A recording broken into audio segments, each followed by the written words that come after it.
একটা কৃষি একক বৃহৎ প্রকল্প, যে প্রকল্পটা সাতটা ডিপার্টমেন্টের মধ্যে বাস্তবায়িত হচ্ছে। তার লিড এজেন্সি হচ্ছে বিএ বা কৃষি প্রদত্ত। আমরা আজকে যে পার্টনার কংগ্রেস, এটা হচ্ছে আমাদের প্রত্যেকটা ইউনিয়নে 7টি করে স্কুল হবে। সেই স্কুলগুলোতে 25 জন করে সদস্য থাকেন, যাদেরকে আমরা 10টা সেশনের মাধ্যমে তাদের মাঠে বা তাদের বাড়ির উঠানে বসে আমরা প্রশিক্ষণ দিয়ে থাকি।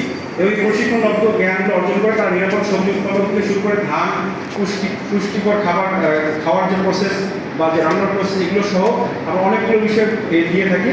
তার মধ্যে এখন পর্যন্ত আমাদের 48টা পিএফএস বাস্তবায়িত হয়েছে। আমার আজকে এখানে 10টি পিএফএস আছে যারা গ্যাপ আলু। আমরা জানি যে লালমনিরহাটে একটা আলু খুবই আশীর্বাদ একটা ফসল, কিন্তু আমরা যখন দাম পাই তখন এটা আমাদের জন্য খুব দুঃখের কারণ হয়। এই জন্য আমরা যদি এই আলুটাকে বাইরে পাঠাতে পারি, এইটার জন্য যে গ্যাপ, যে গুড এগ্রিকালচার প্র্যাকটিসের যে বিষয়টা আছে, সেটা আমরা কৃষককে হাতে ধরে শিখিয়েছি।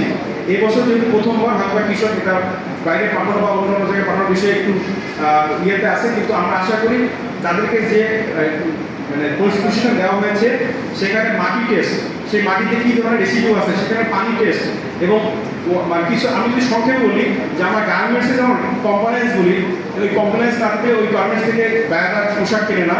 তো আমার কৃষির কম্পোনেন্টস হচ্ছে গ্যাপ। আমার এই গ্যাপের যে ইয়েগুলো আছে, Bangla gap, India gap, Vietnam gap, Thai gap, Indian gap, সারা পৃথিবীতে গ্যাপের আলাদা স্ট্যান্ডার্ড আছে। আমাদের দেশে এইটা ছিল না, আমরা এটা আমাদের তৈরি করা হয়েছে। এই গ্যাপের শুরু হয়েছে মাত্র একদম প্রিলিমিনারি স্টেজ।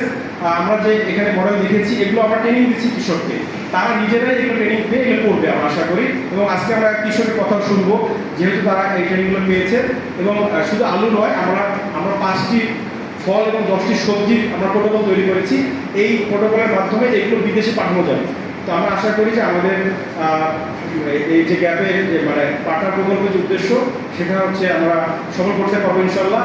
আমাদের কৃষকরা খুবই আগ্রহী এবং খুবই পজিটিভ। আমরা কৃষি বিভাগ সার্বক্ষণিক সেবা দিয়ে যাচ্ছি। সবাইকে ধন্যবাদ। আসসালামু আলাইকুম।